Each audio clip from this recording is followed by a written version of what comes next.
الحمد لله الذي هدانا لهذا وما كنا لنهتدي لولا أن هدانا الله. السادة الحضور، أهلا ومرحبا بكم في هذا المهرجان العربي للشعر العربي الذي يقيمه دوريا في كل عام صالون العشرين الثقافي برئاسة الحبيب الغالي أمير شعراء الإسكندرية الدكتور خير السلكاوي.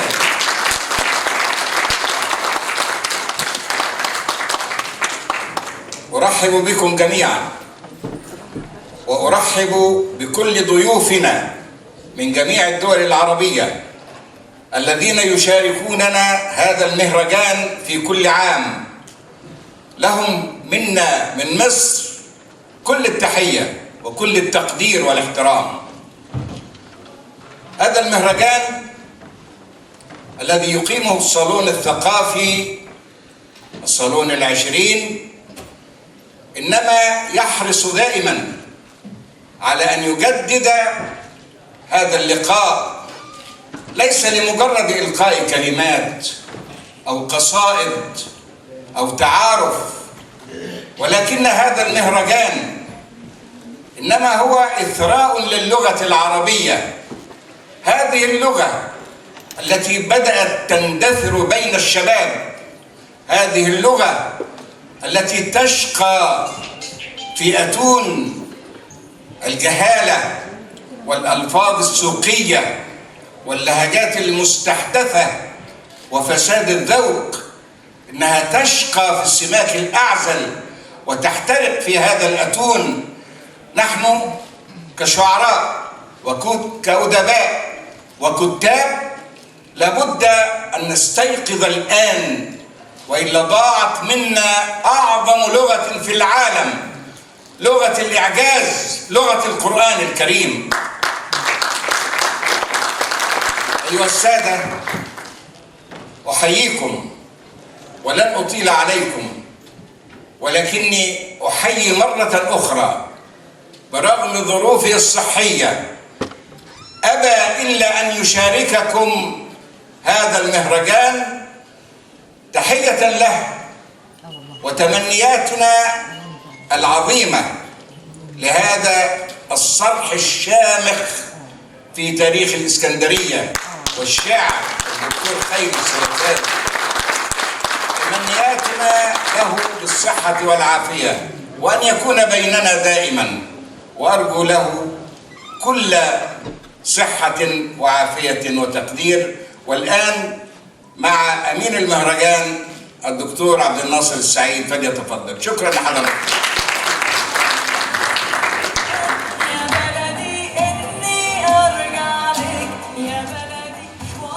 بسم الله الرحمن الرحيم. وإذا كانت النفوس كبارا تعبت في مرادها الأجسام، دعوني أحيي هذا الرجل سعادة الدكتور خير السلكاوي الذي تعب جسمه في مراده بعد أن كبرت النفوس ووسعت الجميع.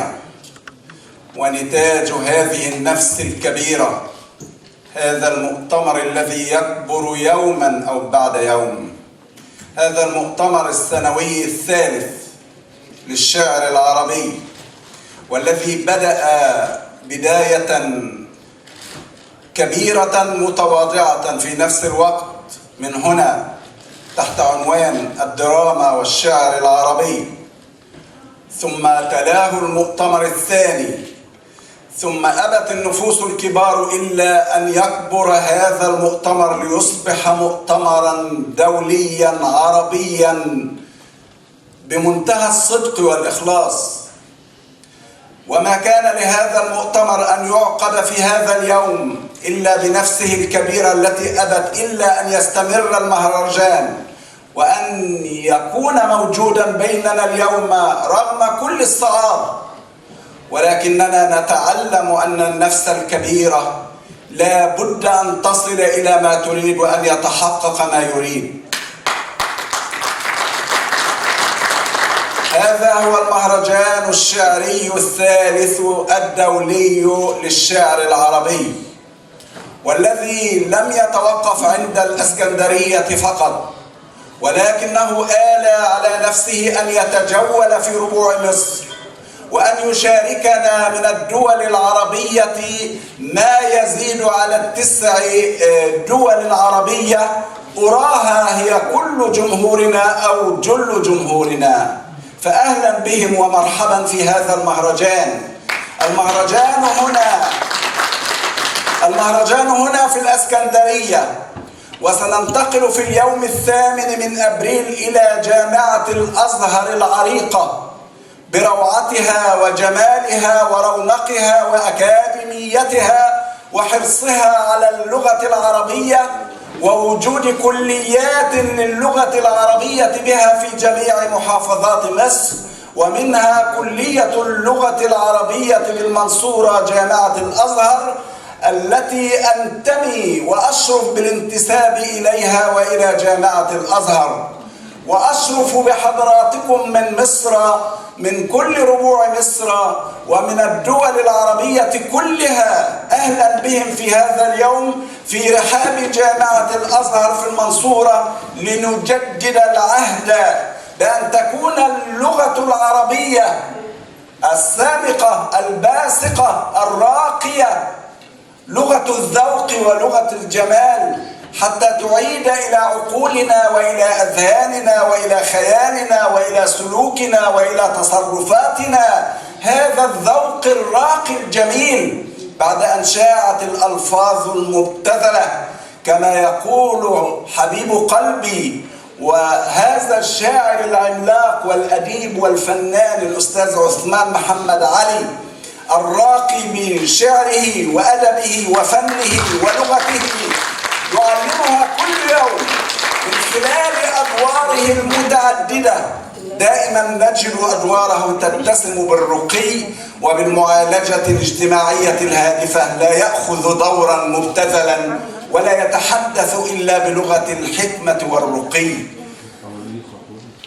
كتبت أوراقا كثيرة كأمين عام للمؤتمر، ولا أقول مزقتها ولا قطعتها، فهي أوراق تستحق كل تقدير، وأوراق أقول إنني وضعتها في النهاية فوق الرأس والعين، لأنها تحمل الترحيب بحضراتكم جميعا. وددت لو رحبت كل واحد باسمه، وددت لو أشرت إليه وسلمت عليه وقبلت رأسه، لا لشيء إلا لأن جمهورنا العربي من أجل أن يصل إلينا عانى كل المعاناة. وأنا مدين ورفاقي مدينون، وهذا المهرجان مدين لكل حبة عرق أو تعب أو جهد أو مشكلة قابلت هؤلاء الرجال الذين وفدوا إلينا من كل الدول العربية تقديرا لهم ولجهودهم. أنا أعتذر عما لاقوا وأحييهم وأسألكم أن تحييهم في هذا الوقت.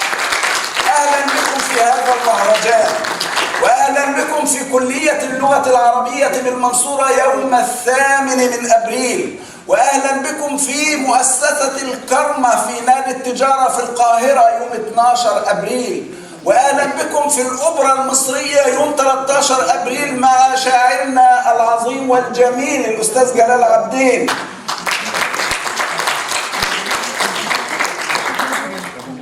أرحب بكل الوفود التي قدمت من بلادنا العربية، وسيأخذون المنصة وسيسمعون وسيمتعون وسنتجول بهم في كل أنحاء مصر، وأعتذر لهم عما لاقوا.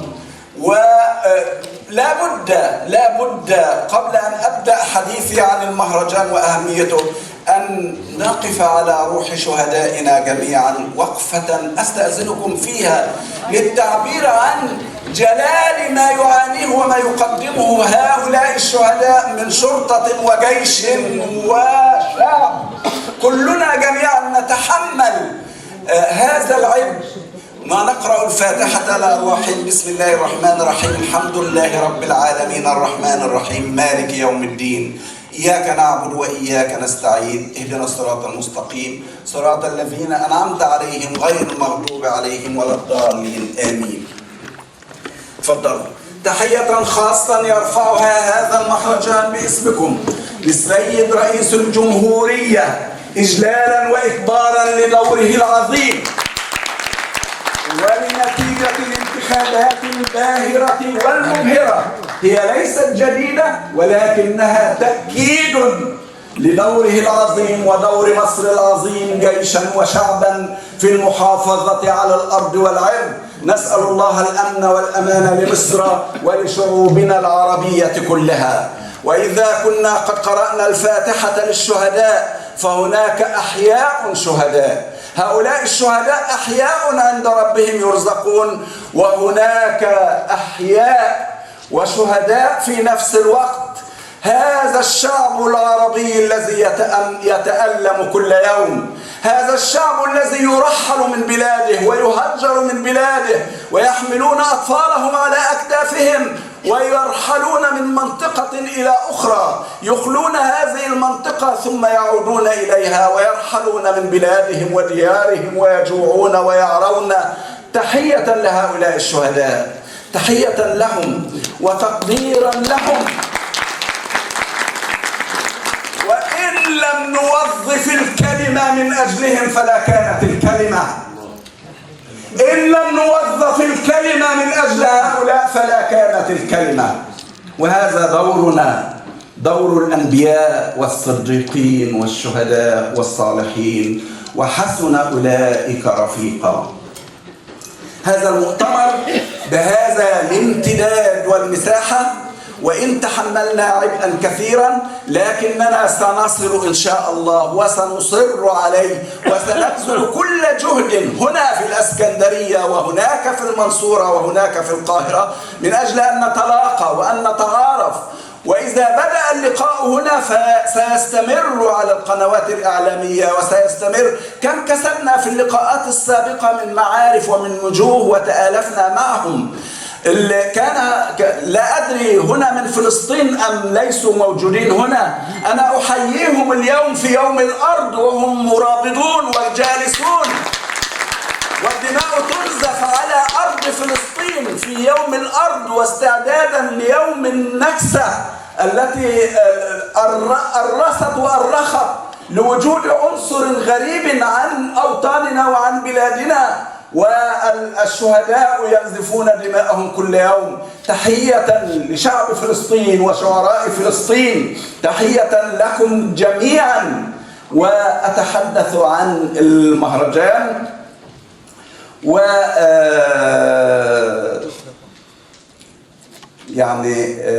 لنبدأ مهرجاننا بأن أدعو الطفل محمد حافظ لكلمات من كتاب الله سبحانه وتعالى.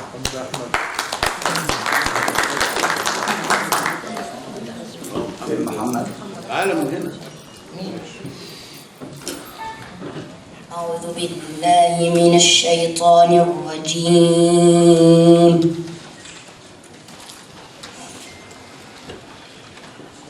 بسم الله الرحمن الرحيم.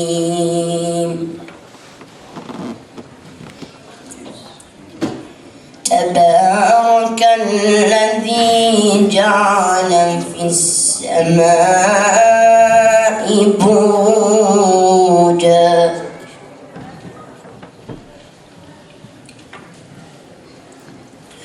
وجعل فيها سراجا وقمرا منيرا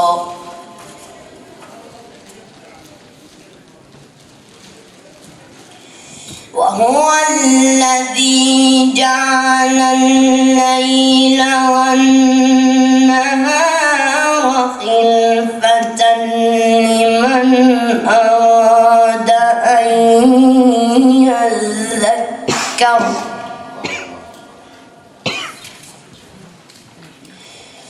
لمن أراد أن يذكر أو أراد شكورا وعباد الرحمن الذين يمشون على الأرض هونا وإذا خاطبهم الجاهلون قالوا سلاما والذين يبيتون لربهم سجدا وقياما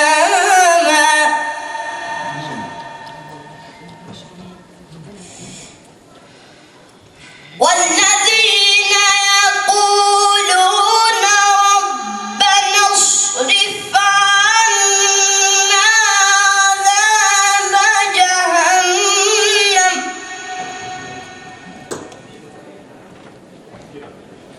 إن عذابها كان غراما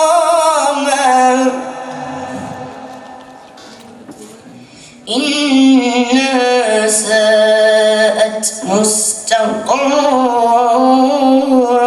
ومقاما صدق الله العظيم.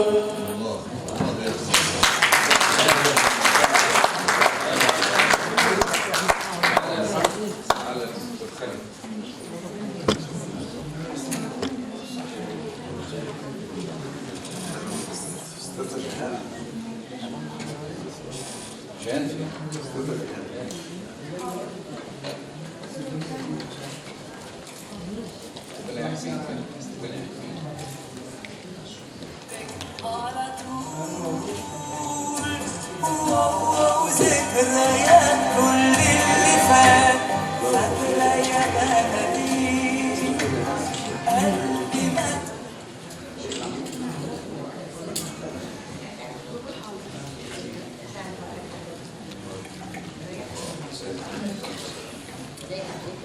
شعار المهرجان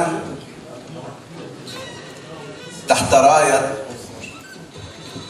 رعاية ذوي القدرات الخاصة كرؤية لعام 2018 أن يكون هذا العام رعاية لذوي القدرات الخاصة. أنا أحب أن أسميهم بهذا الاسم ذوي القدرات الخاصة أو المهارات الخاصة وليس ذوي الاحتياجات الخاصة. وستجدون في كلية اللغة العربية بالمنصورة أو في جامعة الأزهر على وجه العموم ستجدون أنها كانت الجامعة الرائدة التي أدمجت ذوي القدرات الخاصة وسط الطلاب. يعني العالم كله بدأ بالتعامل معهم كمجموعة منفردة، ثم طالبوا الآن بدمج أصحاب القدرات الخاصة مع الجميع والتعامل معهم على أنهم جميعا يتسمون بسمة واحدة.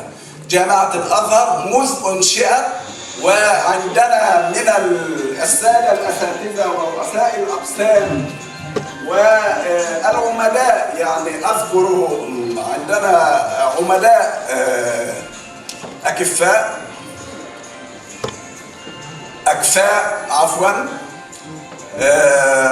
وأكفاء، أنا أقصد أكفاء لكنهم أكفاء بلا شك الاثنين.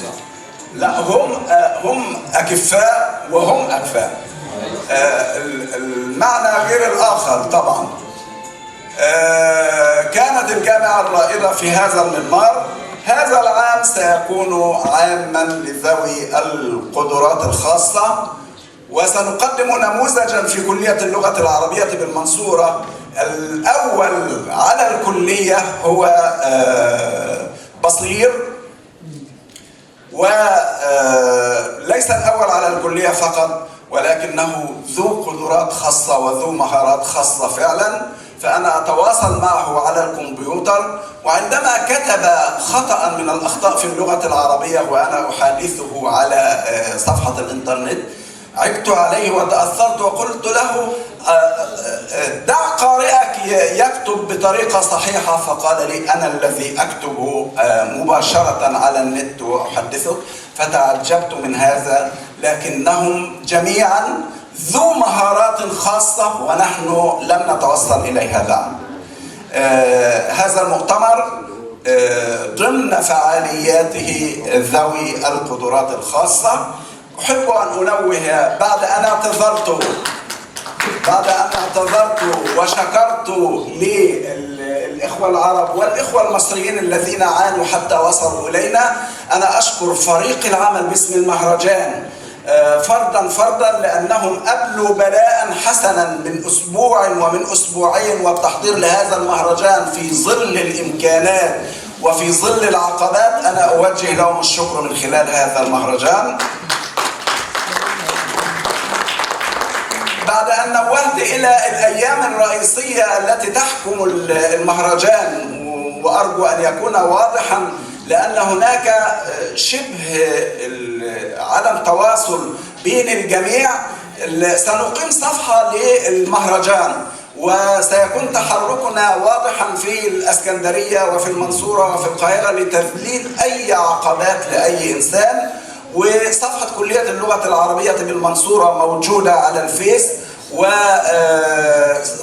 وصفحتي الشخصية، وسنضع تليفون للاتصال من أي مكان في جمهورية مصر العربية لمن أراد أن يصل إلى مقر الكلية، وسنكون في استقباله إن شاء الله يوم 8/4 إن شاء الله. وأنا أنظر إلى الوجوه وأرحب بها جميعا وأشد على يدها، وستجدون جمهورا من الطلاب يربو على 2000 أو 3000 طالب وأعضاء هيئة التدريس والجامعة وغير ذلك. ونرحب بكل ضيوفنا من العرب ومن مصر إن شاء الله.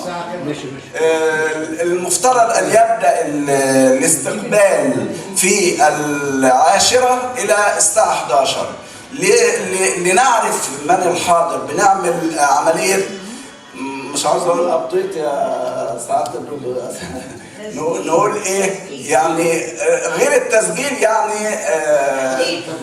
يعني تحديث بيانات مباشره، لان هيتلوها 5 جلسات عمل برئاسه 5 اعضاء، بيتقدم الشعراء العرب وينشروا شعرهم وسط الاساتذه ووسط النقاد ووسط الجمهور، وبنتعامل جميعا بسلاسه ووضوح ان شاء الله. النهارده من الفعاليات هيتبع هذه الافتتاحيه 5 جلسات عمل. الجلسات بيقدم الشعراء وبيبقى معاهم رئيس للجلسه وبنسمعهم كلنا وبنشيد بهم. اليوم الثاني للمهرجان جولة حرة في الإسكندرية. اليوم الثالث عندنا الساعة 6 في نادي الجياد بسموحة، بيستضيف المهرجان في الساعة 6 إن شاء الله، وبنكون كلنا موجودين لهذا اللقاء. ايوه بابا. أنا بشد على إيد اللجنة المنظمة لأنهم تعبوا كثيرا جدا. أنا كنت قاعد في المنصورة وهم اللي قاموا بهذا العمل، الأستاذة جهاد العزب والأستاذة بثينة شلش والأستاذة أمان الشبكة والأستاذة سحر سراج الدين، الأستاذة فاطمة إبراهيم محمد، الأستاذة نهاد دربالة، الأستاذ إخلاص، الأستاذة إخلاص عبد المحسن، الأستاذ محمد المصري فين، والجند المجهولين كلهم، المخرج العظيم الرائع بتاعنا المخرج إسلام، فريق المكتبة، يعني جهات كلهم جند مجهولون. أنا بحييهم وكلنا بنحييهم. أنا بقدم فناننا الجميل الأستاذ عثمان محمد علي. أنا بقدم الأستاذ عثمان عشان يقول ما في نفسه، ثم هنختتم هذا الكلام بأن احنا نسمع رئيس المهرجان وشاعرنا وحبيبنا الخليل. هو الحقيقة الدكتور عبد الناصر أفاض واستفاض في كل ما يخص المهرجان. طبعا أهم شيء في هذا المهرجان هو الاهتمام باللغة العربية. احنا القصد دائما من مهرجانات الشعر هو تراث الأمة العربية، الشعر هو التراث الثقافي للأمة العربية. فإذا ضاعت معالم اللغة العربية وضاعت اللغة العربية، لأن الهوية العربية مهمة جدا. للأسف اللغة العربية أصبحت يتيمة بعد وفاة والديها، التعليم والفن.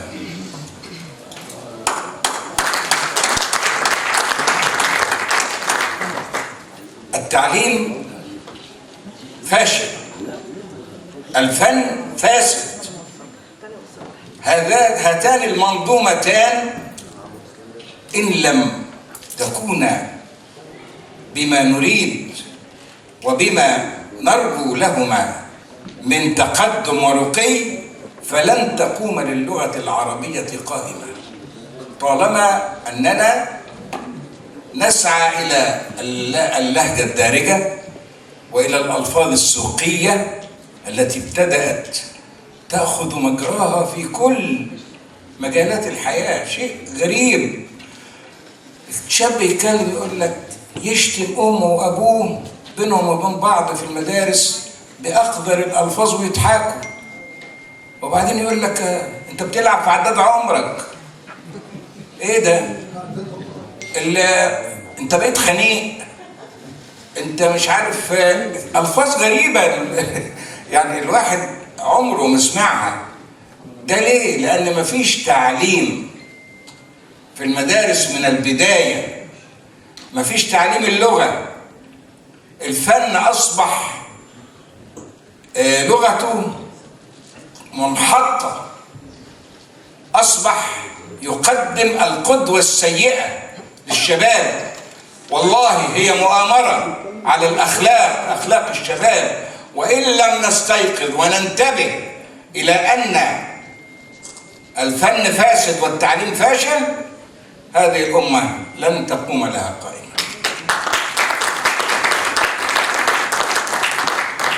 للأسف أنا أحييكم وأرجو بكل التحية والتقدير والحب أن أقدم إليكم رئيس المهرجان في كلمة له، أمير شعراء الإسكندرية الدكتور خير السبت.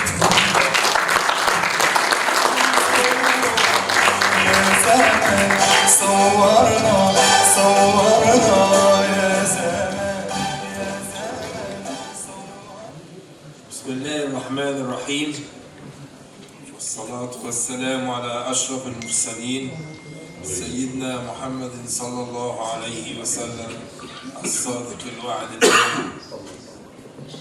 لقد كان لزاما علينا كمجتمع أهلي أن نتكاتف سويا من أجل أن نعيد اللحمة إلى أمتنا العربية وإلى شعوبنا التي فرقتها الأزمات وفرق بينها الدم المسفوك الذي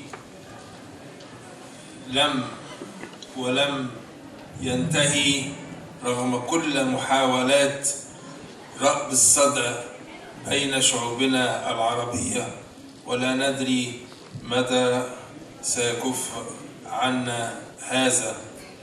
ولعلنا بمثل هذه الأنشطة التي نقيمها معا نجمع بعضنا البعض على الأخوة والمحبة والمودة، نستطيع مع الوقت أن نتقارب أكثر فأكثر، وأن نبني معا وطنا واحدا تربطه عادات واحدة وتقاليد واحدة ولغة واحدة ومجتمع يعاني من نفس المشكلات. إنه من الواجب علينا أن نتكاتف جميعا وأن نعمل جاهدين على أن يتم التواصل فيما بيننا على أحسن ما يرام.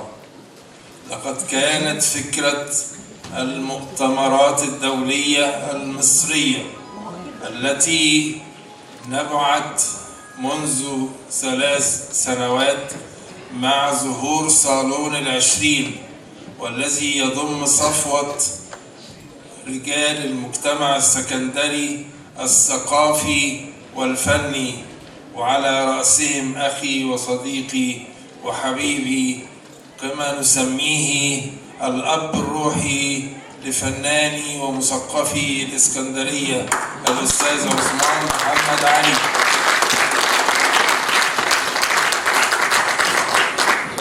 وأستاذ أساتذة الشعر والأدب أخي الأكبر الذي تتلمذنا جميعا على يديه الأستاذ محبوب موسى.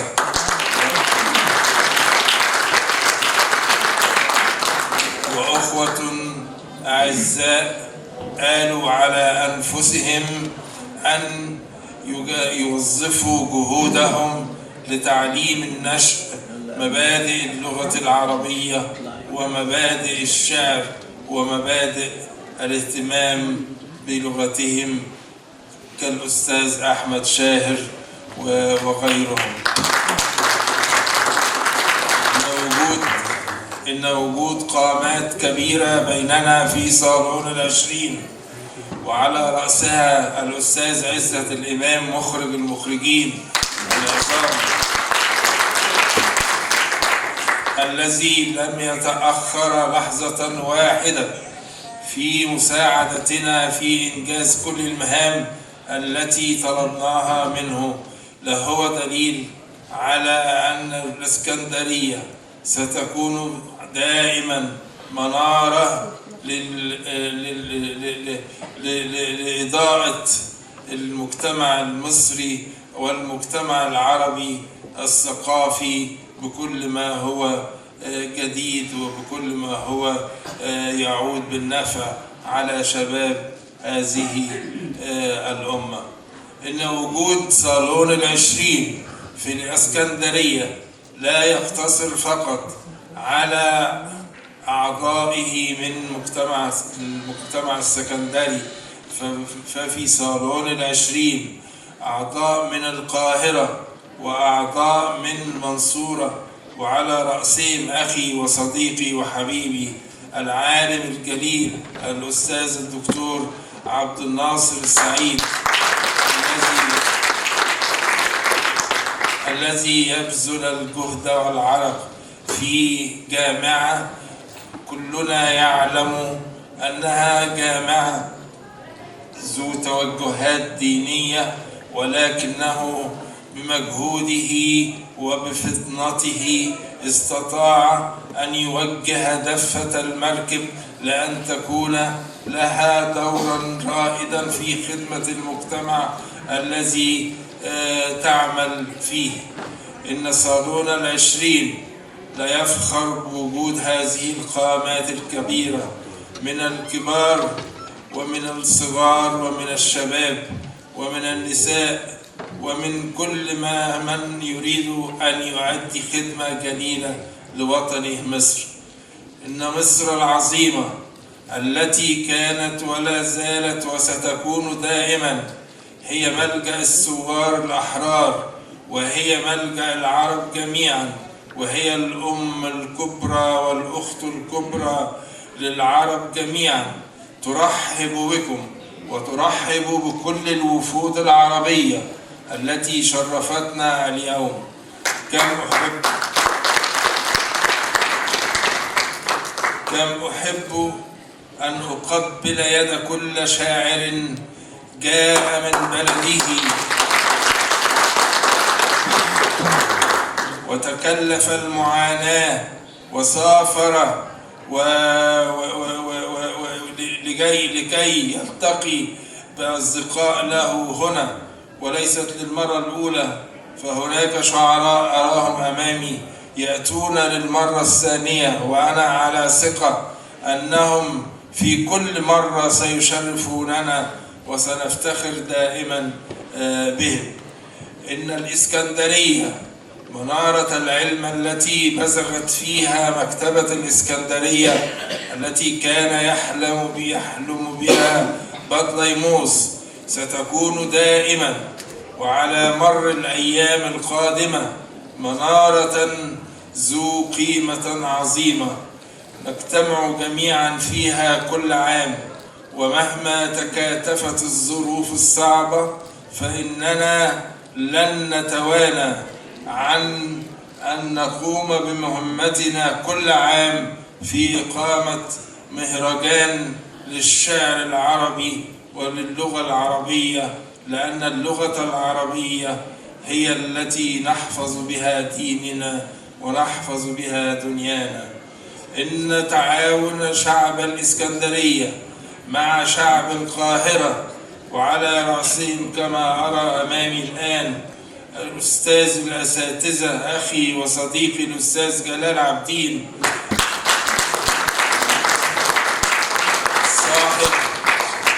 صاحب ومدير أكبر منتدى ثقافي بالقاهرة، يأتي إلينا اليوم، وهو سيكون حفل الختام عنده يوم 12 إن شاء الله، ختام المهرجان. لكنه رغم كل هذا آل على نفسه أن يحضر فعاليات الافتتاح. إننا هذا العام ومع كل عام نضيف جديد، ففي العام الأول كنا نتكلم عن مسرحة الشعر، وهنا في مكتبة الإسكندرية تحدثنا عن تجارب مسرحة الشعر، وقمنا بعمل مالتي دراما شعرية أدى فيها ممثلون عظام أمثال الأستاذ عزت والأستاذ عثمان محمد علي والأستاذ إبراهيم الملاح، وأخرجها مخرج أنا يعني أتنبأ له بمستقبل واعد في الحركة المسرحية السكندرية، المخرج الدكتور إسلام. اسمحوا لي أن أحيي كوكبة الفريق الذي عمل معي الفترة الماضية. لقد وجدنا أنفسنا أمام مفترق طرق، إما أن نكمل ما بدأناه منذ سنوات، وإما أن نرجع لظروف خاصة ألمت بنا وحوادث جسام ألمت بنا، إلا أننا أعصرنا أن نتعاون جميعا في سبيل أن يتم ما بنيناه وأن نبني عليه. إن وجود أندية بالإسكندرية كنادي أصحاب الجياد وتعاون اللجنة الثقافية معنا، ويمثلها اليوم بيننا الأستاذ حمدي طبعا، وتقديمهم كل التسهيلات الممكنة التي ساعدت وستساعد على أن يكون حفل الختام حفلا مرموقا يليق بمهرجان دولي أخذ مكانه على خريطة الثقافة العالمية. لأول مرة كما قلت لحضراتكم نحن كل عام نجدد في طريقة عرضنا للمهرجانات التي نقيمها. ففي المرة الأولى التي قمنا فيها بتجربة مسرحة الشعر مع أكاديميين، دكتور مختار عطية والدكتور بهاء حسب الله من جامعة حلوان والدكتور عبد الناصر السعيد، وكان يحضرنا طبعا أبو الفن المصري يعني كما نسميه جميعا الأب الروحي كما قلت لكم للفنانين الأستاذ عثمان. فاستطعنا أن نضع اللبنات الأولى لحركة مسرحية شعرية مبنية على المونودراما والمالتي دراما والديودراما، ونحن بطريقنا لأن نعمم هذه التجربة حتى نزيد من عدد المتلقين ومن عدد المهتمين بالشعر وبمسرحة الشعر.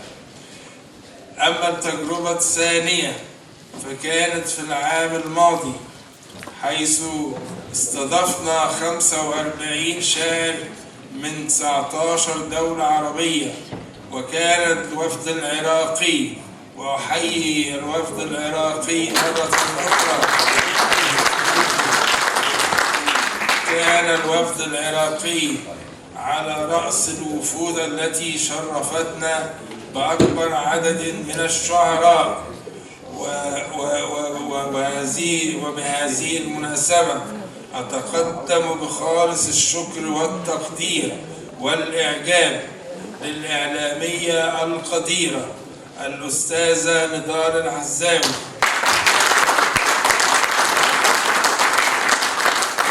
التي حلمت في المهرجان الماضي وحققت حلمها في هذا المهرجان. حلمت أن تصدر كتابا عن المهرجان الماضي عن شعراء مهرجان الإسكندرية الثاني للشعر العربي، وبعزيمة المرأة العراقية الشرقية استطاعت أن تأتي إليكم اليوم حاملة بين كفيها كتابها شعراء المهرجان لتوزعه بين أيديكم. ما أجمل هذه المشاعر، ما أرق هذا الشعور الذي يربط بين الأمة العربية.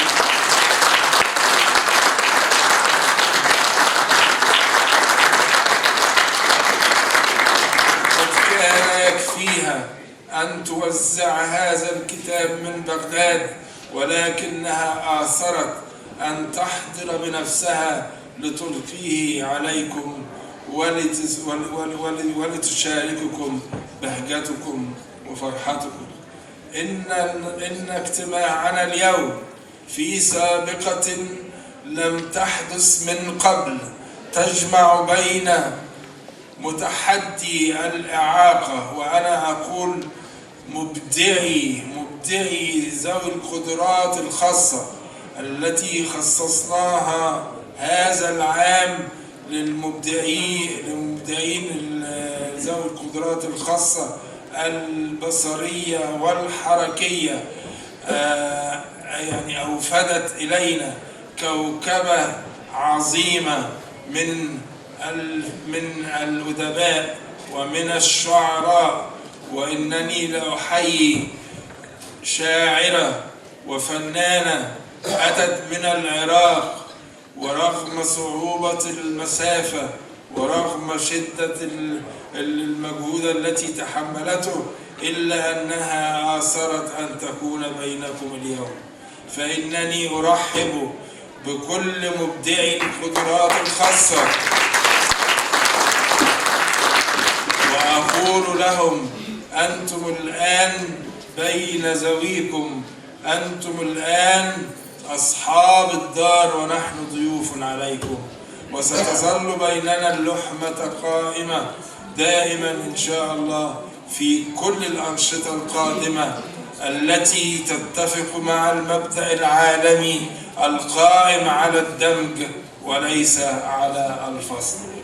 إننا نرحب بكم جميعا في هذا المهرجان، وإننا نتمنى لكم إقامة طيبة بمصر، وكم كنا نتمنى أن نقدم لكم المزيد والمزيد، ولكنكم تعلمون أننا نقيم هذه الفعاليات بمجهودات أهلية، ولكننا في طريقنا إن شاء الله في الفترات القادمة لأن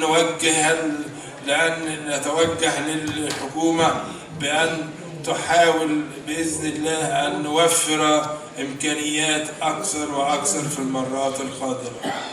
برنامج المهرجان كما شرحه أخي وزميلي وصديقي وتوأم روحي الأستاذ الدكتور عبد الناصر السعيد، لأول مرة هذا العام ينتقل بين معاقل اللغة من المكتبة الإسكندرية الصرح العظيم الذي ينير الشرق الأوسط برمته، ليست فقط مكانا للمهرجان ولكن أضفنا صرحا أكبر، جامعة الأزهر وكلية اللغة العربية، معقل الأدب ومعقل العلم ومعقل الدين ومعقل الشريعة. وستستمتعون هنالك إن شاء الله في المنصورة، والمنصورة هي عروس الدلتا، وستمضون وقتا طيبا بإذن الله يوم الثامن من شهر إبريل الحالي. إن شاء الله بكرة أرجو منكم جميعا الشعراء المصريين أن يتكاتفوا مع إخوانهم وأخواتهم الشعراء والشواعر العرب، وألا يتركوهم لوحدهم في اسكندرية. اسهروا مع بعض، احنا جلساتنا هتنتهي الساعة 6، ما بينتهيش اليوم الساعة 6. اسهروا مع بعض، اللي هنسمع بعض هنا وهنسمع شعر من هنا، ونسمع شعر مع بعض، نقعد على الكورنيش، على كورنيش اسكندرية نسمع شعر، نقعد في أي مكان نسمع شعر، اتفسحوا مع بعض، ابنوا علاقات كويسة، ارجعوا بلادكم، احكوا عن تجاربكم، تواصلوا دايما مع بعض. أنا فخور جدا إن المهرجان اللي فات اكتسبت أصدقاء الحقيقة لغاية دلوقتي أفخر إن أنا على تواصل معاهم ومبسوط بيهم. هذا العام قد يكون الإقبال العربي قليل بعض الشيء نظرا للظروف كلكم تعلمونها في الأيام الماضية، وظروف الإرهاب وتعرض مصر للإرهاب، والبعض يمكن يعني كان في بعض الخشية، إلا أن مصر آمنة، ويتزامن مهرجاننا يتزامن مع فوز الزعيم عبد الفتاح السيسي.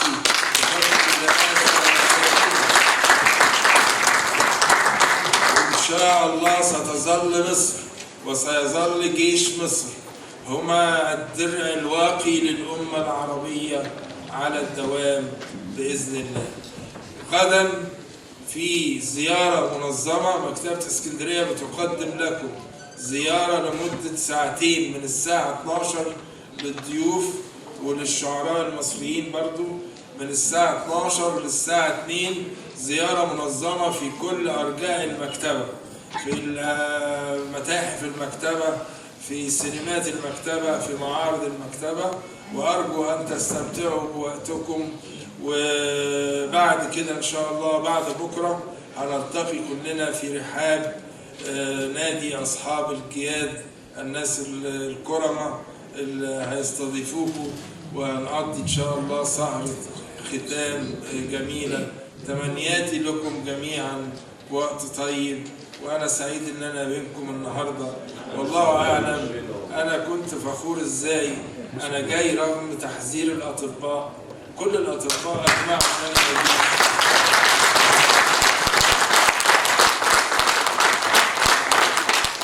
لكن ما كانش ينفع ما أجيش،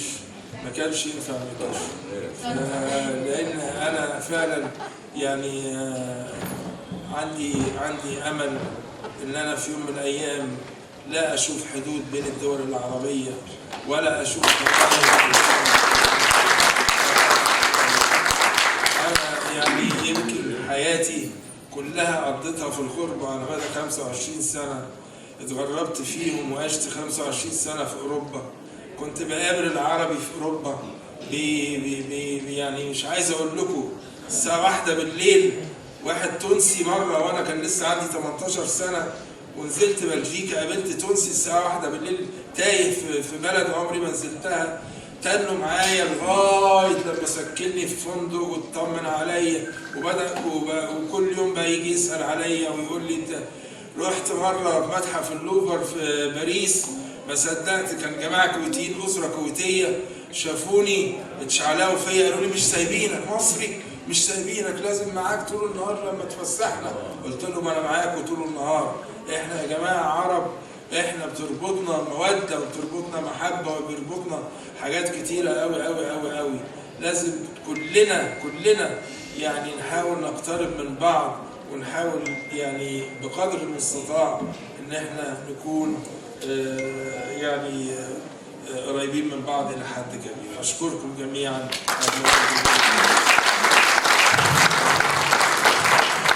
شكرا للدكتور خيري السلكاوي، شكرا له شكرا جزيلا. برغم حالته الصحية فأصر على الحضور لكي يكون معكم في هذا المهرجان اليوم. إضافة إلى ما قاله الدكتور خيري السلكاوي، هناك اقتراح قدم من الشاعر عبد الله من السودان: لماذا لا ينتقل صالون العشرين الثقافي إلى الدول العربية؟ لماذا لا يكون المهرجان القادم في السودان؟ وقد تحدث فعلا ونقل هذه الرسالة إلى وزير الثقافة وأنا قاعد جنبه، فأرجو أن يتحقق هذا، وسيكون مكسبا عظيما لنا جميعا أن نتجول بصالون العشرين الثقافي في كل الدول العربية لكي ننشر هذه الرسالة العظيمة، رسالة اللغة العربية، رسالة لغة القرآن الكريم، حتى نستفيد جميعا منها وحتى ننهض بها نهضة واسعة وحتى نعيدها إلى ما كانت عليه. إن شاء الله يتحقق هذا الأمل، وإن شاء الله نكون معا في كل عام بإذن الله. وبشكر مرة أخرى الدكتور خيري السلكاوي، وليتفضل الأستاذ الدكتور عبد الناصر السعيد. ألوم نفسي وأعاتب نفسي كيف نسيت نضال الأستاذ نضال العزاوي حقيقة والله العظيم، ولكن ذكرني برقة إحساسه الأستاذ الدكتور خيري رغم ما هو فيه، لكنه لا ينسى أبدا لذوي الفضل فضلهم. أكرر اعتذاري لحضرتك لأن ما قمت به عملا عظيما يستحق التقدير، لأنها كانت موجودة كانت موجودة في المرة السابقة وأثرت على نفسها أن تسجل كل أعمال المهرجان وكل أصحاب أو المشاركين للمهرجان، واتصلت بنا من خلال الفيس من خلال التواصل الاجتماعي وسجلت أشياء وعملت وحملت كتابها على كتفها وجاءت به إلى هنا وستذهب به إلى المنصورة. أي عبء هذا! فأنا أوجه لها الشكر والتقدير. وأمام هذا الإحساس الراقي من الدكتور خيري السلكاوي فأنا أستأذنه أن نقدم له وردة جميلة بسيطة قصيدة شاعرة من الشاعرة أماني شبكة، فلتتفضل.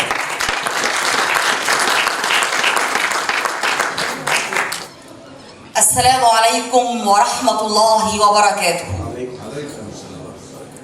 تحياتي للمنصة والحضور الكريم. يسعدني ويشرفني أن ألقي قصيدة لشاعرنا القدير رئيس المهرجان دكتور خيري السلكاوي.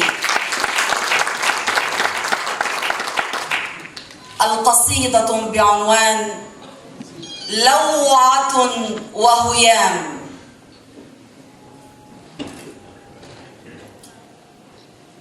تتغيرين كما فصول العام، وأنال منك كلاما بعد كلامي، حتى كسى وجه الخريف صبابتي، واستسلمت لدفاتر أقلامي. وكأن عشقي لعبة تلهو بها من لا تبالي لوعتي وهيامي. أشكو وأنتظر اللقاء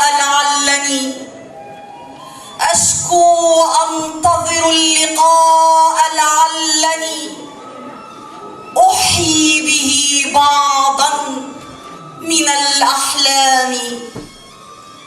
فيمر طيفك في خيالي، بينما يختال طيف العاشقين أمامي. محيلة المشتاق غير صبابة يلهو بها في عالم الأوهام. يا ويح من كان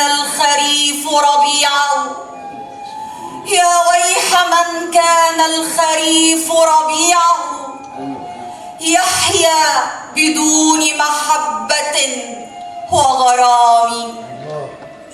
تغتاله قصص الخيال بقسوة، وتشيع فيه لوعة الآلام.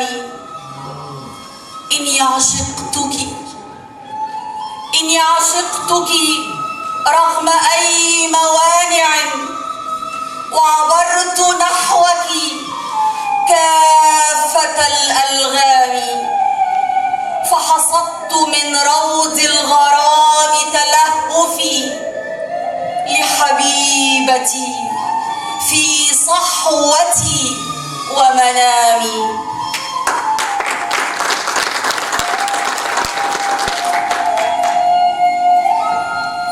حكم الزمان حبيبتي، لكن متى أوفى الزمان بجوهر الأحكام؟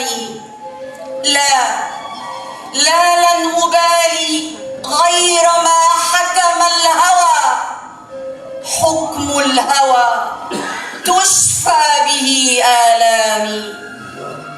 بعض الغمام يسوقه عصف الهوى، ومتى هواك يسوق طيب غمامي.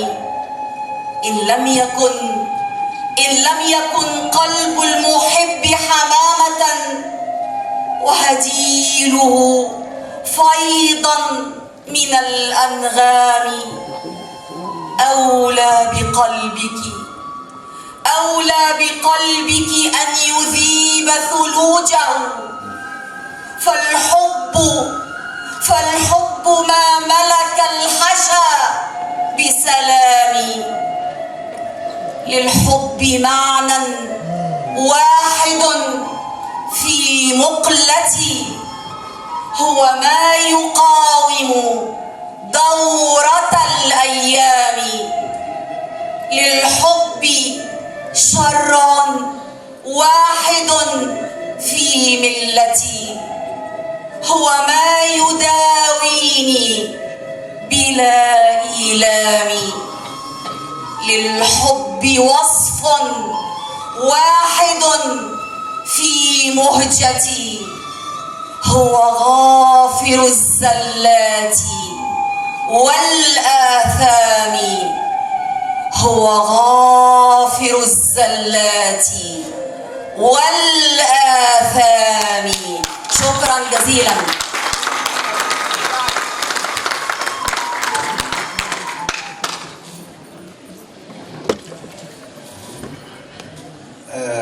نرحب جميعا بمن انضم إلينا. إلينا من ضيوفنا الأعزاء الدكتورة سلوى، الأستاذ الدكتور محمد خليفة، وبالمناسبة هو عضو أصيل في هذه الاحتفالية ورئيس الجلسة القادمة، فليتفضل مشكورا إلى المنصة الأستاذ الدكتور محمد خليفة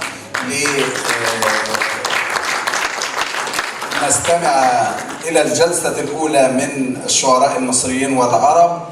وفي كل جلسة سنقدم شهادات التقدير للمحتفى بهم من الشعراء في هذه الجلسة. ولندخل إلى الجلسة مباشرة. يصعد المنصة الأستاذ الدكتور محمد خليفة.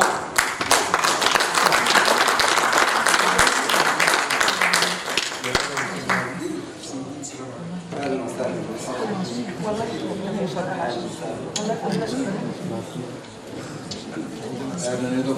حبيبي الغالي وزيك. اهلا بيك. اهلا وسهلا. اهلا وسهلا.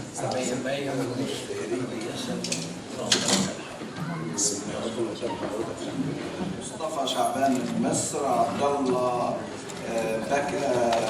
داده اليمن مع الاحتفاظ بالالقاب، الاستاذ احمد شاهد مصر، الاستاذه ايسر البيات العراق، بن محيي الجنيني السودان، احمد رجب النمر مصر، نضال عزاوي العراق، محمد زين سليمان الاردن. هذه أول جلسة وسيكرم الشعراء في خلال الجلسة إن شاء الله. تفضل سعد. السلام عليكم ورحمة الله وبركاته. أهلا وسهلا بحضراتكم جميعا في هذا الحفل العلمي الحافل.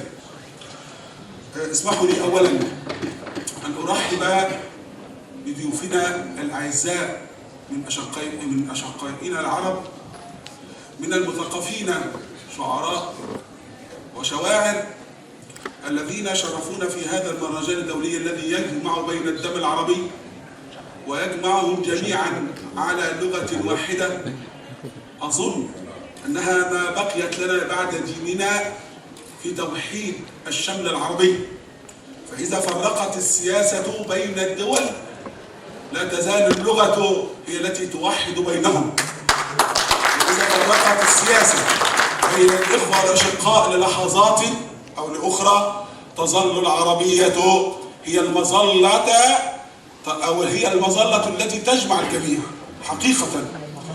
كما أن الأدب والفن برهنا في هذه الآونة الأخيرة أن لهما دورا فاعلا وأكيدا في المقاومة الناعمة كقوة ناعمة لمجابهة الأفكار المتطرفة والإرهاب. كما أود أن أشكر معالي السيد الأستاذ الدكتور خير السلكاوي، هذا الرجل الهمام الذي يسهر ليل نهار على أن يجمع بيننا وأن يجمعنا جميعا على كلمة سواء نفيد فيها من الفكرة ونستمتع فيها من كلمات الشعراء والشواعر. كما أشكر دكتور عبد الناصر، دكتور مصطفى، وكل من أسهم بدور قليل أو كثير في نجاح هذا المهرجان. ولعل الأستاذة جهاد العزبي لا يمكن أبدا أن أنسى فضلها وجهدها في هذا التنظيم المشرف. الإخوة الكرام، أشقائنا، أصدقائنا، زملائنا، لم أكن أبدا لأتخلف عن هذه الدعوة الكريمة، دعوة إلقاء أو المشاركة في هذا المهرجان الدولي الشعري. وأنا الآن ربما كنت قد أتيت توا من مدينة دمنهور، حيث أعمل رئيسا لقسم اللغة العربية بكلية التربية هناك، وأستضيف غدا مؤتمرا علميا دوليا للسرد. كانت هناك فرصة لتنضموا إلينا فهذا شرف لنا، لكن لم أكن أبدا لأتخلف عن هذا الأمر مطلقا. أود أن أرحب بكم جميعا وأن أقول أمرا قد استجد في هذا المهرجان، وهي رغبة الأستاذ الدكتور خير السلكاوي في أن يكون ذوي الاحتياجات الخاصة أو الأشخاص ذوي الإعاقة، كما كان يسمى على فكرة الأسماء لا تشغلنا على الإطلاق. نشكر للناس أنهم يترددون دوما في أن يعني يطلقوا علينا المعوقين، يطلق علينا ذوي الاحتياجات الخاصة. هذا أمر لا يهمنا، ولكن يعني من بديهيات الدمج الذي ينادى به عالميا منذ زمن أن نكون سواء، قطع النظر عن الألقاب أو الأوصاف. لقد صودف في هذا العام أن أعلن السيد الزعيم عبد الفتاح السيسي، الزعيم المناضل الحقيقي والمدافع ليس عن وطنه المصري الأصغر ولكن عن وطنه العربي الكبير، حينما أعلن أن يكون عام 2018 عام الأشخاص ذوي الإعاقة، ذوي القدرات، ذوي الإضاءة، ذوي القدرات الخاصة، ذوي أي حزايا الفلوس، ذوي أي حاجة، ذوي اللياقات غير منشأة. الله يبارك الله فيك. كما صودف أن يصدر لأول مرة في هذا العام في مصر قانونا خاصا بالاشخاص ذوي الاعاقه في اكثر من 50 ماده قانونيه تضمن لهم حقوقهم الاجتماعيه والسياسيه والادبيه وقبل ذلك الانسانيه. ولذلك فاننا نقدم خالص الشكر والتقدير والتحيه لكل من اسهم بدور قليل او قليل في ان يكون هذا العام عن ذوي الاحتياجات الخاصه، وكل من نادى بالدمج ليس كلاما، لأننا قد تعودنا على مدى سنوات أن يحتفل بنا نظريا، أما على أرض الواقع لا نجد شيئا. أما في هذا العام تحديدا فإننا نلمس أشياء على أرض الواقع، كما نلمس أيضا تكاتفا للجهود تتضافر جميعا في أن نكون بحق مدمجين أو مدموجين مع إخواننا. ليس بيننا فرق، هو نوع من التنوع وليس هناك نوع من الفروق بين الأشخاص. قالها أبو العلاء المعري الأديب والفيلسوف الكبير، ومن بعدها قالها عميد الأدب العربي طه حسين: إنني مستطيع بغيري، بوصفه كفيفا قال إنني مستطيع بغيري، بمعنى أنني ربما أملك القدرات ولكنني فقط أود أداة، أود واسطة أستطيع بها أن أظهر إبداعي إن كنت أملك إبداعا. أستطيع فقط بغيري أن أوصل ما أود أن أقوله للآخرين وأتفاعل معهم تفاعلا ينسي الآخر بأنني من ذوي الاحتياجات الخاصة. على أي حال تغص مصر والوطن العربي بعشرات من الأشخاص ذوي الإعاقة من المبدعين، سواء كانوا على المستوى الأكاديمي في مصر وفي الوطن العربي، أو كانوا من المبدعين أو من النقاد الأحرار وغيرهم من الفنانين. ناهيكم جميعا عن أبطال الرياضة في كل أنواعها سواء في مصر والوطن العربي، أولئك الذين حققوا ميداليات ومراكز متقدمة جدا، ربما الآن حتى الآن لم يستطيعوا أن يحصلوا على حقوقهم الإعلامية من الإضاءة والكشف.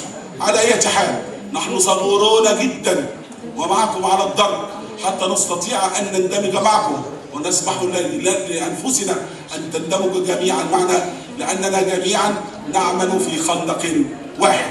لا تزال كما قلت الكلمة العربية هي السبيل الوحيد لتوحيدنا حتى نستنقذ أنفسنا من مهاوي الذوبان في العولمة، حيث نحافظ على خصوصيتنا الثقافية والعربية واللغوية. نعم، إن خصوصيتنا العربية لغة وأدبا وفكرا وثقافة وفلكلور وكل ما يتصل بثقافتنا العربية سواء محلية مصرية أو عربية من الخليج إلى المحيط لا تزال هي الرهان الأول والأخير للحفاظ على خصوصياتنا الثقافية وعدم الذوبان في بحر العولمة. إخواني وأخواتي، أرحب بكم جميعا في بلدكم مصر، أرحب بكل من أسهم في إنجاح هذا اللقاء العلمي والأدبي الحافل. أتمنى لكم إقامة سعيدة وأتمنى لكم أوقاتا طيبة وسط إخوانكم، وأرجو أن نلتحم جميعا كما أشار الدكتور خير السركاوي، فإننا نخرج من مثل هذه الفعاليات والمهرجانات بلقاءات وتواصلات شخصية واجتماعية وإنسانية في ظن الشخصي إنها أعظم من اللقاءات الأدبية العابرة. أشكركم شكرا جزيلا على إتاحة الفرصة، وأشكر الدكتور خير السركاوي على دعمه، والتقي بكم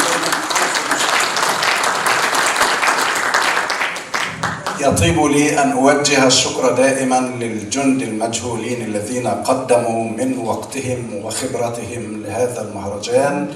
أقدم خالص الشكر للأستاذ حسام عبد القادر من المكتبة، والأستاذ حمدي هنداوي نادي أصحاب الجياد، ومخرجنا الجميل الأستاذ إسلام رفعت، الأستاذ محمد المصري، الأستاذ عزت الإمام، الكاميرات والتصوير والجند المجهولون في كل مكان، أقدم لهم خالص التحية. والآن نبدأ جلستنا الأولى بالاستماع للمناضلة الأستاذة نضال العزاوي، فلتتفضل من العراق الشرقية. السلام عليكم ورحمة الله وبركاته. وعليكم السلام ورحمة الله وبركاته. جئت أحمل أحلامي بتواجدي معكم ولقائي بكم أحبتي وأصدقائي. في العام الماضي عندما وجهت لي الدعوة من دكتور وأستاذنا خير السركاوي وأنا أتواصل معه، حلمت بأن أجمعكم في كتاب وأحلم بكم بوحدة عربية. حققت حلمي من خلالكم، وعملت مع أستاذي السركاوي مع عاملين كثيرين ساعدوني في الكتاب بأن أجمعهم في كلمة كل واحد من شعبه، ومن خلال حضارته وكلماته كتبت معهم في سنة كاملة وأنا أجمع في الكتاب. ومن الطبيعي بمساعدة الدكتور السركاوي الذي لم يفارقني لحظة في تعاونه معي جمعت الكتاب. وأنا أشكر كل من وجه لي نصيحة أو وجه لي من خلال جمع هذه الكلمات ومساعدة. كثيرين هم الذين ساعدوني فيه. شعبة المبدعين العرب من العراق من بابل احتضنت التجمع هذا. الأستاذ كامل الدليمي الذي نفض الكتاب ونقحه، أستاذي السركاوي الذي وجهني وجعل هناك مجموعة كاملة لأتعرف من خلالها على جميع الشعراء. اجتمعت بهم وتحاورت معهم وأخذت من خلالهم كلمات دونتها في هذا الكتيب البسيط، وجئت به من العراق هدية لمصر. وأنا أشكركم، شكرا لكم وشكرا لإتاحة هذه الكلمات، وشكرا للأستاذ عبد الناصر أيضا هو ساعدني، والأستاذ جلال عابدين، وعلى رأسهم الأستاذ محمد المصري الذي لم يفارقني لحظة في جمع الكتاب. شكرا لكم.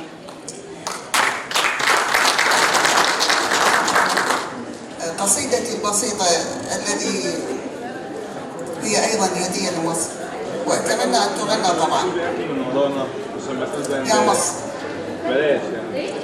من أرض بغداد شوق القلب أضناني، لما سمعت بأن النيل ناداني،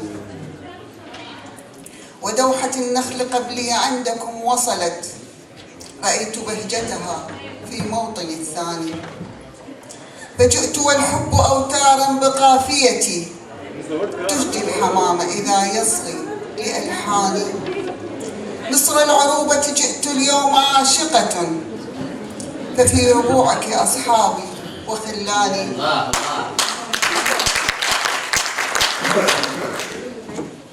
مصر العروبة جئت اليوم عاشقة، ففي ربوعك أصحابي وخلاني.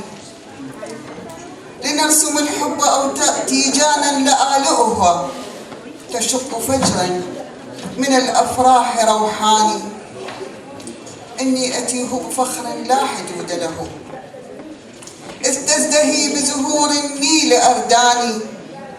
أرض الحضارة في قلبي إليك سما، عشق يطول به شرحي وتبياني. أنوار مجدك للزوراء قد وصلت تروي المآثر للقاصي وللداني. لو تهت حبا وأغمضت العيون هوى فراشة في ضفاف النيل ألقاني. وددت لو أني يا مصري من شغفي طير وأطلق فوق الريح جنحاني. وأشرب الماء من أصيود في ظمأ وأشرب الماء في أصيود من ظمأ وأستريح على روح بأسواني. في المنصورة يا أستاذة يا مصر ما أطرفت عيني ولا نظرت إلا وحبك. يا مصر ما أطرفت عيني ولا نظرت إلا وحبك في روحي ووجداني. يراك قلبي في شوق تأمله حلما جميلا إذا أغمضت أجفاني. ففي رياضك تاج العز ألبسه ومن شواطئك الحسناء مرجاني. يا قلب أرضي وقلبي في الهوى وأنا مصرية الحب في بغداد عنواني.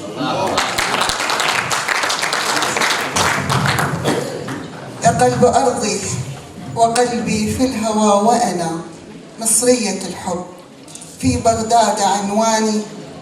في القلب أنت صدى نبض تردده روحي بحبك مهما البعد أقصاني. أهرام مجدك كالأطواد شامخة أهرام مجدك كالأطواد شامخة تروي الخلود لمن في العالم الفاني. أهواك شمس تناديني لروعتها أهواك بحرا حوى موجي وخلجاني. أهواك قيثارة للحب إن عزفت تجدو بألحانها في الروح أشجاني. هذه الجموع التي تأتيك عاشقة لم يختلف منهم في العشق اثنان. إذ خصك الله بحب بحسن لا حدود له منذ الخليقة موسوم إلى الآن. على ما استمعنا أو ما شاهدناه من نخلة عراقية تبث ثمارها وتوزعه تبرا وعسلا على بلدها الثاني مصر. أرأيتم إخواني الأعزاء ما قلته سلفا حينما ألمحت إلى أن العربية أو الكلمة تجري في عروقها مداد ودماء عربية توحد بين العرب. لم نشعر بخلاف هذه القصيدة إلا أن الشاعرة لا تحب مصر فحسب وإنما وكأنها مصرية تتحدث عن وطنها الذي ولدت به وتربت على أو بين دفتي نيله. هذا النوع من الشعر أصدقائي بسرعة كده لازم نعلق تعليقات سريعة حتى تعم الفائدة. هذا النوع من الشعر هو الذي يبقى حينما ينضج حبا وينشع صدقا حقيقة لا افتعال فيه لا في كلماته ولا في إحساسه مطلقا. خاصة حينما تعدد الشاعرة أسماء بعض البلدان المصرية كأسوان كأسيوط وغيرهما، فنعد نحن النقاد مثل هذه الدوام من القرائن اللغوية التي تؤكد المذهب الشعري والذي تؤكد انزياح وانسياح الشاعرة في موضوعها. نشكر الأستاذة نضال العزاوي على هذه القصيدة المؤثرة الصادقة، وندعو الأستاذ بعد إذن حضرتك بعد إذنك دكتور محمد في لفتة طيبة من العراق يقدم الشاعر عباس شكر أمين عام التجمع العربي لشعراء العمود والتفعيلة، يقدم درع الإبداع والتميز للدكتور الشاعر الكبير خير السلكاوي.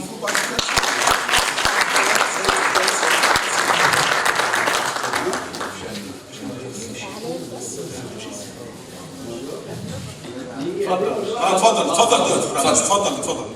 ده استثناء خاص للدكتور خير السلكاوي طبعا، عشان خاطر معاليه احنا نقطع اي جلسه ونوصلها تاني برضه مفيش مشكله.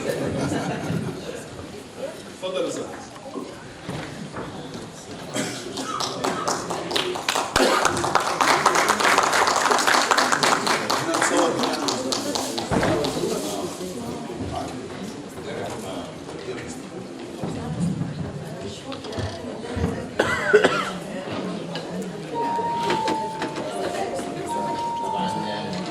بعد اذن حضرتك يا بعد اذن. والحمد لله رب العالمين والصلاة والسلام على سيد المرسلين.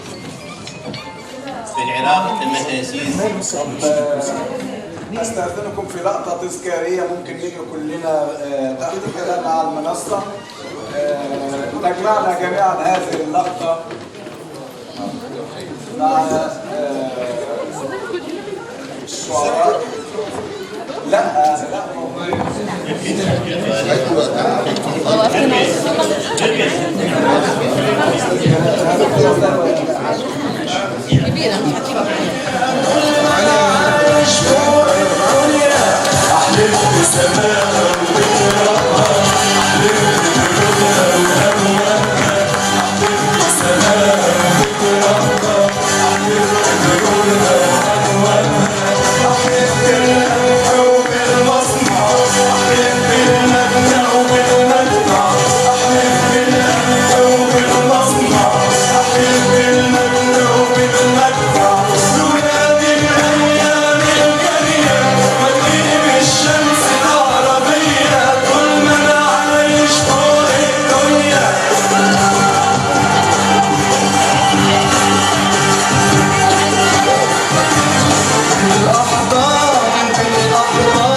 اتفضلوا حضراتكم يا جماعه عشان نستكمل الجلسه.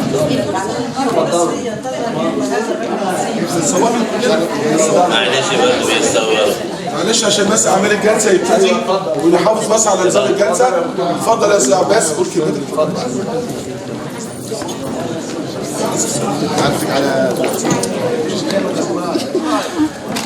يا استاذ عباس. بسم الله الرحمن الرحيم. نسمع لو سمحتوا اساتذتنا الافاضل، نسمع. وبعد أن تكالبت على أمتنا العربية بكل رموزها الكثير من الهجمات، ومن ضمن تلك الهجمات الهجوم على لغتنا العربية وعلى ديوان العرب الشعر، فقد تم تأسيس قبل أكثر من سنة تجمع شعراء العمود والتفعيل في العراق لو سمحتوا بالصوت من قبل شعراء كرام وشواعر، وأخص بالذكر الشاعر الكبير إسماعيل حقي، والشاعر الجميل رافد القريشي، والشاعر الدكتور إبراهيم الكبيسي، والشاعرة الجميلة جدا نضال العزاوي وشواعر أخريات. وعذرا لأني لا أذكر الأسماء الباقية ولكنهم كثر، وقمنا بتأسيس هذا التجمع دعما لعمود الشعر، وشكلنا قافلة من الشعراء وطفنا بهم في كافة المحافظات العراقية ولا زلنا، وليس لدينا أي فوارق مذهبية أو طائفية أو عرقية. بهذه المناسبة وتثمينا لدور الشاعر الكبير والعالم والدكتور الجهبذ دكتور خير السلكاوي، وكأمين عام للتجمع نقدم له هدية متواضعة عبارة عن درع الإبداع والتميز، فنرجو من جنابه الكريم قبول هذه الهدية. شكرا لكم.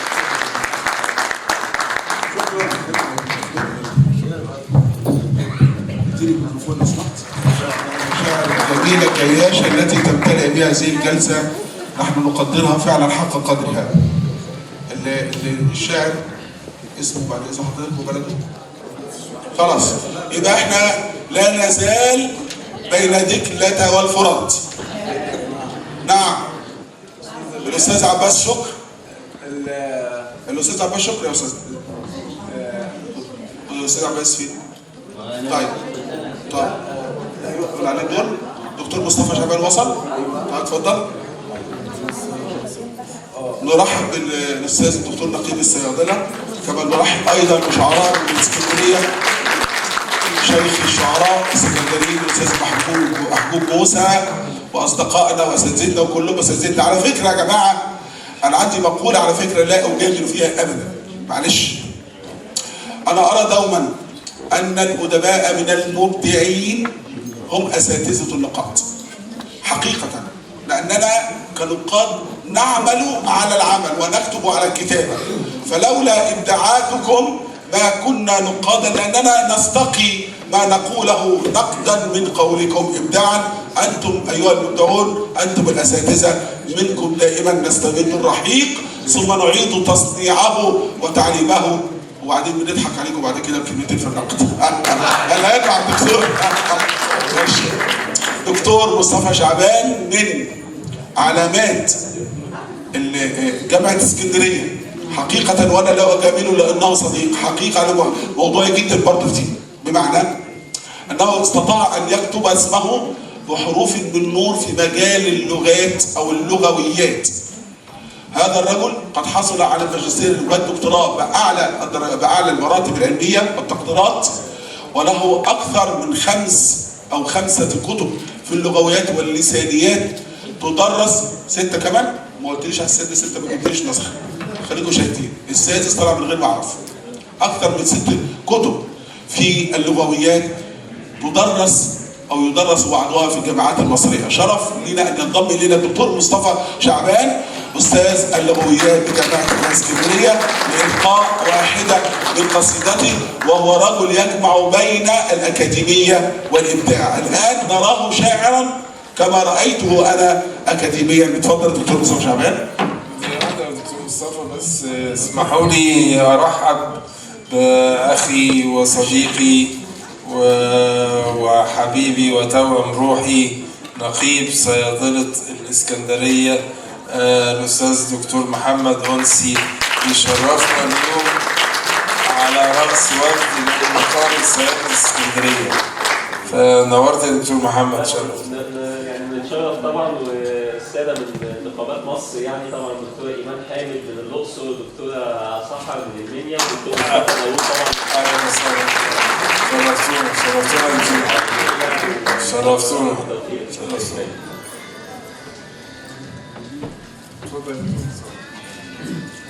الحمد لله رب العالمين، والصلاة والسلام على رسوله الكريم، ثم أما بعد. فحقيقة أنا سعيد للغاية أن أكون بين هذا الجمع المتميز من المثقفين والمفكرين والشعراء والأشقاء العرب. مبعث سعادة كبير بالنسبة لي أن أكون في هذا المكان وأن أكون بينكم.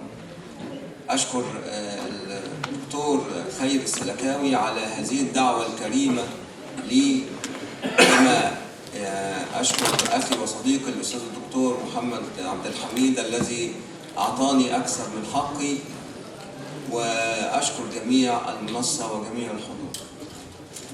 هي قصيدة بعنوان واحة السلوان، وهي تحمل عنوان الديوان، وشرفت بأن يقدم لهذا الديوان الدكتور محمد عبد الحميد رئيس الجلسة.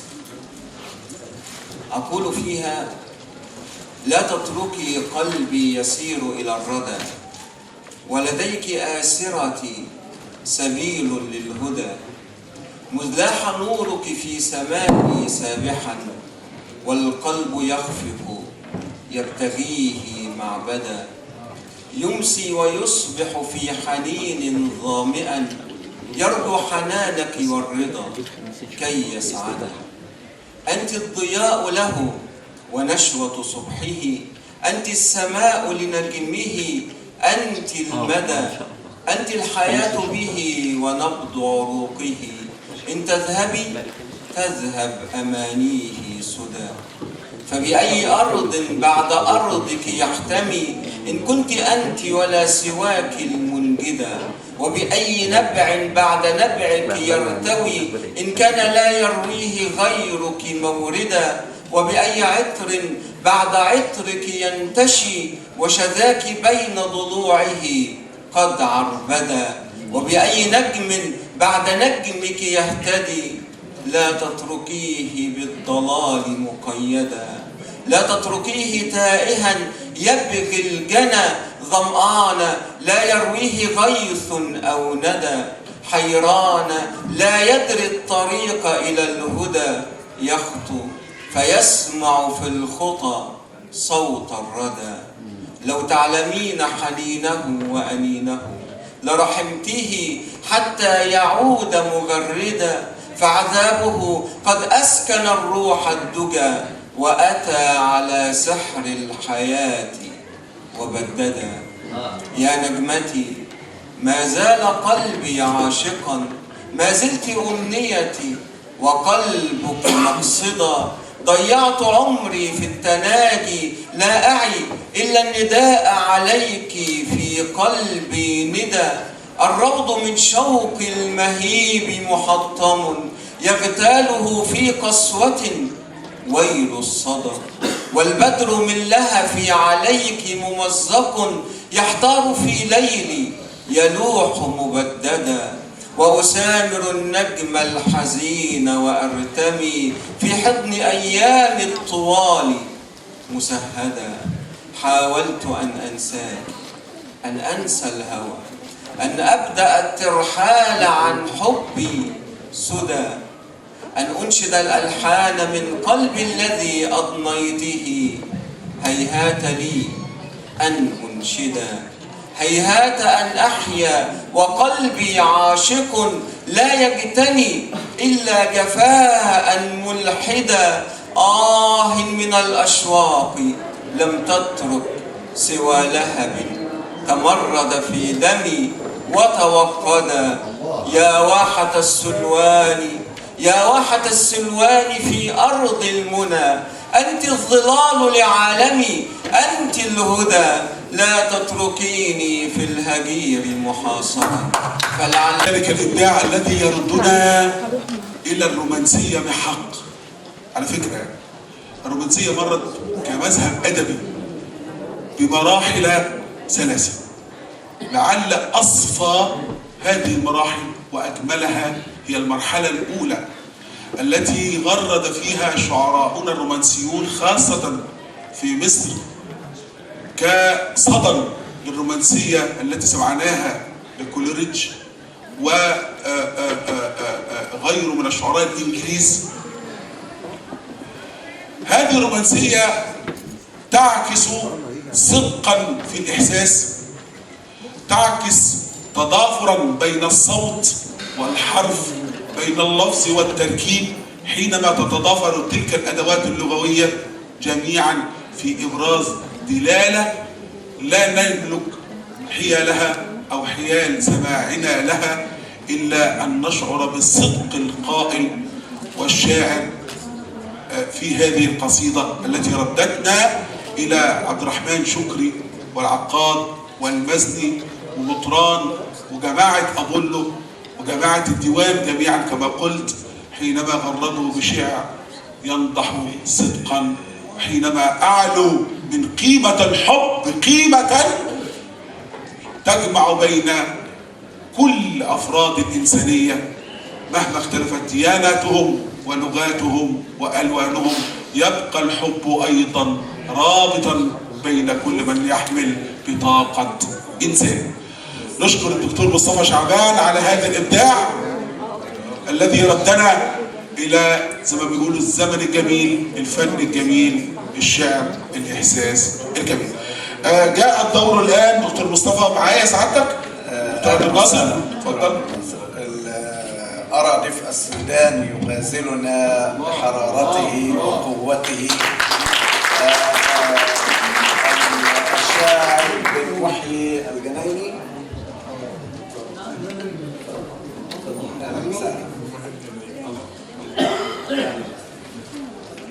السلام عليكم.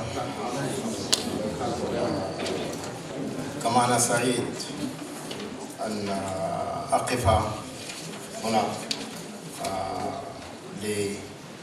لأنشد في مدرسة الرومانسية التي تحدث عنها الأستاذ الدكتور محمد خليفة، مستمرا مع أستاذ الدكتور الذي سبقني. أرجو أن أقدم ما يرقى إلى مسامع قوم هم أهل اللغة. نسمع فيديو بنصل الطرف لما أقبلت، وزاد الطعن بالردف وهي إلى ربى العشق تسير. فإن أردت بعد النذال قتيلها أردتني الثغر وهي تقبل، كالأسد ترهب لبك في الآفاق لها صيحة وزئير. وصرت أهيم وجدا أي النيران أخطب ودها، جهنم بعد الحبيب وفرقة أو لسم الشفاه وقربها، إذ يكون الوصال عسير. هم يقدمون إصبع ميمن من غيظهم، وأنا من قيظ الحبيب ونفره ببنان الشمال لريد عشقي في المعالي أشير. وأغض الطرف خوف الفتنة فتهز رتلا من رماح، والرمان في أرض العشق يثني عطفه تعاليا، لما للصدر أنثى الغرام تدير. قد صرعت فتى ودقت بكف الحب بعض خدوده، شهق يريد مقامها فنفحته بطيب المسك من فيه ود، شيئا من الروح يحمله بين الشفاه زفير. وأطرقت في الأرض تضرب رملها، ونفست من العشق في روح الأزل، فهب يلسم صغرها فتى فارع وطرير. وصاحت أشجان روحي تهتف بالهوى، وعلى حبي أشجان روحي تغير. بالله يا خيل العشق هات سيوفك واغمدي في الصدر نصرا، وخذي القلب بين يديك منكسا، يمشي متيما وهو في دير الغرام أسير. فيا ريح العشق ها هنا هلا سألت بكل واد أو نزلت بأي سهل، وتعالى نحيب شوقك والشجون تحفه، يهزه بكاء ومكاء وصفير. ألا هل بلغت الآهات عني أني لا شيء أملك، والقلب ممتحن بالهوى محطم وكثير. فإن أستوضحوك الناس عن هوايا صفي الناس صفا، ثم قولي إنه كان في القوم فارث ولما أصاب العشق منه مشاعرا عي الطبيب ببرئه وصار التداوي عسيره. عي الطبيب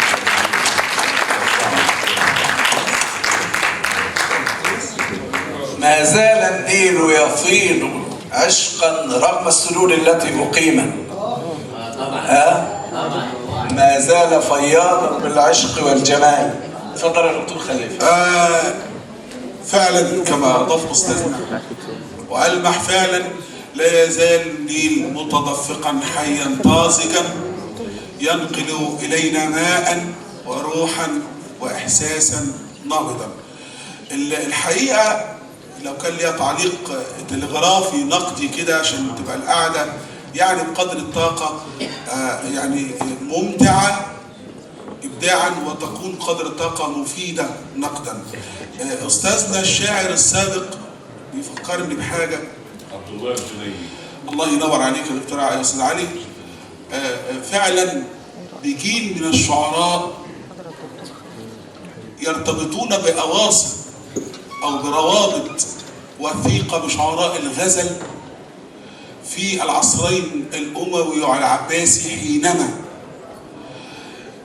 يكتبون إحساسا أو يعبرون عن إحساس ما بالمرأة داخل قالب شعري تحكمه لغة. حاول أن يحرص على رصانتها ورزانتها، غير أن العواطف قد خانته وتأبت على هذه اللغة التي أرادها متينة شديدة، فتأبت عليه العاطفة وفضحت حبه وغزله بالمرأة. هكذا نود من الشعراء أن يكونوا مفضوحين عاطفة وأن يهتكوا ستر اللغة لكي يبينوا عن هذه اللغة. الآن تفضل سعادتك.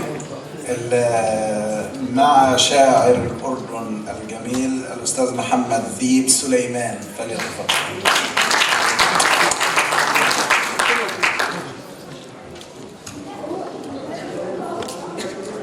السلام عليكم ورحمة الله.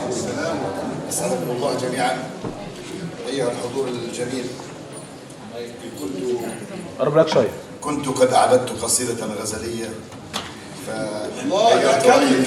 غيرت رأيي وسأقرأ قصيدة أخرى عن الإسكندرية. الصب تفضحه عيونه فلم يرد أن يكون صبا. هذه القصيدة كتبتها عن مدينة الإسكندرية، وهي تمثل جزءا عزيزا من مصر، وبالتالي فهي لكل مصر. وإن كانت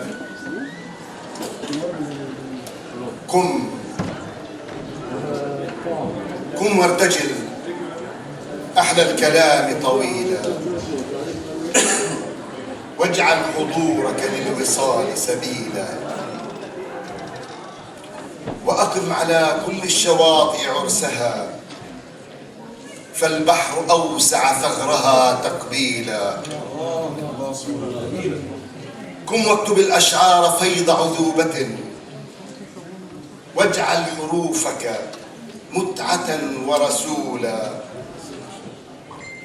واملأ قداح الوجد من لألائها، وأدر كؤوسك بكرة وأصيلا. كم هام قلبي حين باغته الهوى، فمضى إليها عاشقا مدبولا، وأقام عرسا في الضلوع لأنها الإسكندرية لا يريد بديلا، فعلى شواطئها استراحة متعب، أعيته دنيا فاستطاب مقيلا، وبها الأماس المشرقات كأنما أضحت بذارا تصنع الترتيلا. قم راقب البحر، قم راقب البحر العظيم، فإنه يحبو إليها لا يطيق رحيلا، ويقبل القدمين منتشيا ولم يغفل وصية أهلها والنيلا. أرأيت كيف البحر أرأيت كيف البحر يأتي عشقه فاتبع خطاه إلى الهوى تفصيلا، واكتب إليها في المساء قصيدة واكتب إليها في المساء قصيدة تبتز من تاج العلا إكليلا، واسكب عليها من عيونك لهفة فالطرف أصبح في الغرام قتيلا، ودع اليراعة تستمد بثارها من مجد مصر فكم يكون جميلا.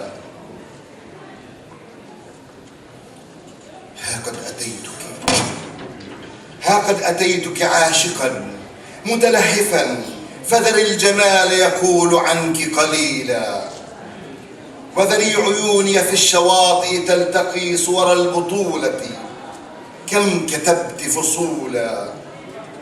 هذا هو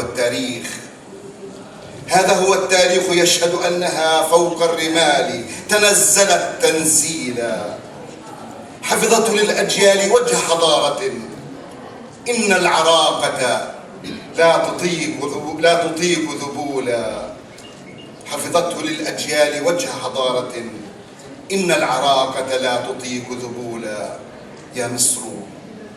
يا مصر كم مرت عليك نوازل وبقيت سيفا بالمضاء صقيلا، تهب الجمال على ضفافك للذي صنع الحياة كريمة تبجيلا. نهر من الأمجاد أنت وراية للعرب تعلو في الفضاء خيولا، فاستعصمي بالله لا تتشبثي بسواه تبقي في المدى قنديلا، فاستعصمي بالله لا تتشبثي بسواه تبقي في المدى قنديلا. شكرا لكم. ما شاء الله مناسبة بكل المقاييس مقامنا ومقامنا في هذه الآونة. حقا الإسكندرية تاريخ، الإسكندرية جغرافيا كانت ولا تزال ملهمة وباعثة الأرواح للتأمل والتفكير وملهمة لكثير من الشعراء والأدباء ليس في مصر فحسب وإنما لشعراء من إخواننا وأشقائنا العرب.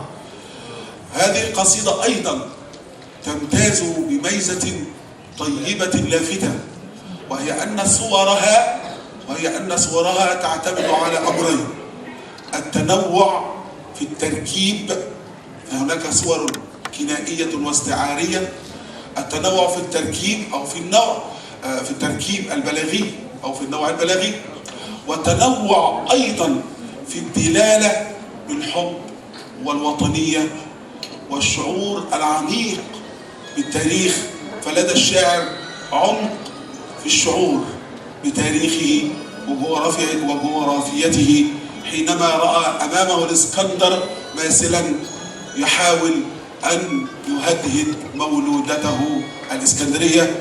قصيدة أمتعتنا حقا جميعا، لعلنا جميعا كسكندريين نفخر بها، خاصة هنا في موضع قدم الإسكندر وبطليموس الثاني حينما أراد إنشاء أو ميلاد الإسكندرية الجديدة. الشاعر الذي بكل الود والمحبة عشنا في هذا المهرجان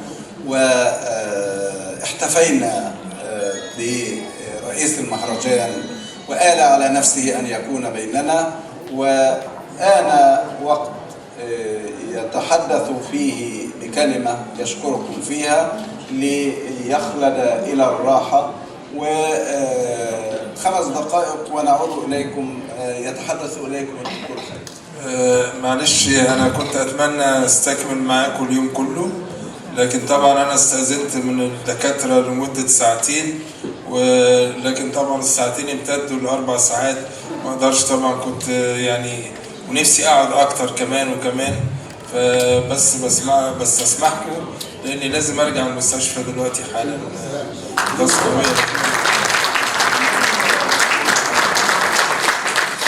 سعيد بيكم.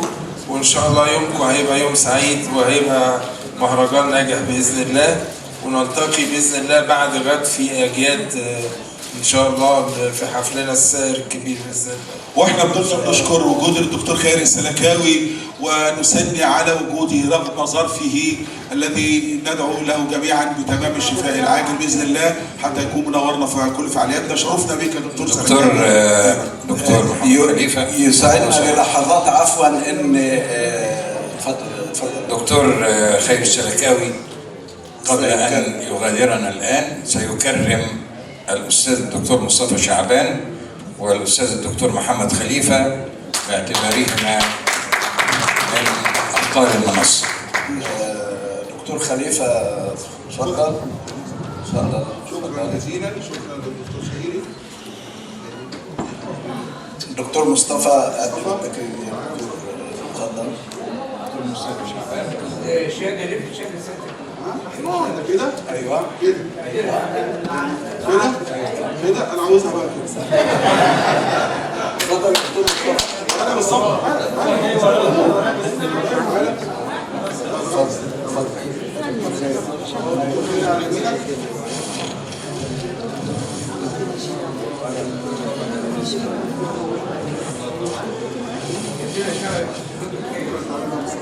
تنتهز الأستاذة نضال هذه الفرصة لتقدم هذا العمل العظيم للأستاذ الدكتور خيري وتوثقه في هذا المهرجان.